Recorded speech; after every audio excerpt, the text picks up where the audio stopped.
The Mohawk Valley Center for the Arts in Little Falls presents Local Arts.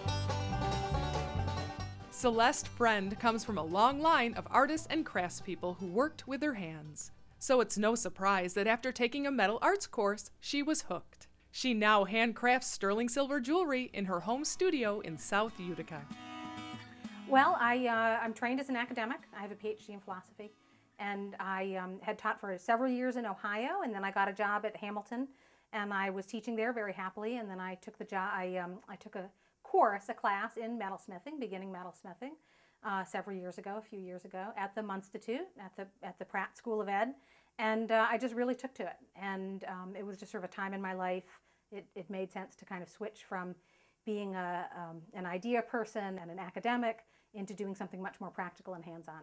I think I'd always been attracted to jewelry. I've always really liked jewelry, and I've always really liked handmade jewelry. And the idea that I could take a design and implement it through metal was just, too much fun.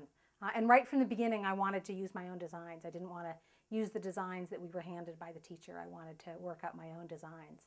But metal is really fun. Metal is a lot of fun to work in. So I think to some extent, I've always sort of had the entrepreneur spirit in me.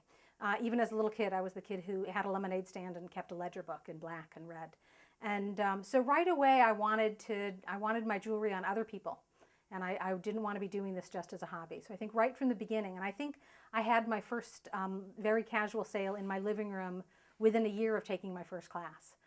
And I just thought, ooh, this is fun to make things for other people and to get that kind of affirmation from having other people want to wear the things that you've made. Every piece is named for the first woman who wears it, whether she buys it for herself or it's bought for her as a gift. So most of my designs have a name attached to them. So I do repeat designs. Everything is, I come up with a design and then I make a lot of them. So I have a necklace named Barbara and a necklace named Margie and earrings named Rebecca. And the first thing I did was a pair of earrings for my friend in Ohio, and they're named Julie. So everything has a name, and they're named after the first woman who wears them. Well, the more that I make, the more ideas that I come up with for things to make, which is really sometimes a little frustrating because I think, how am I ever going to do all this? But at the same time, it's really exciting. So the more I work, the more that I want to work. Susan Sontag says you have to paint with a wet brush. And I think that that's a great saying. It's something I keep over my bench, actually. So the more I work, the more I work.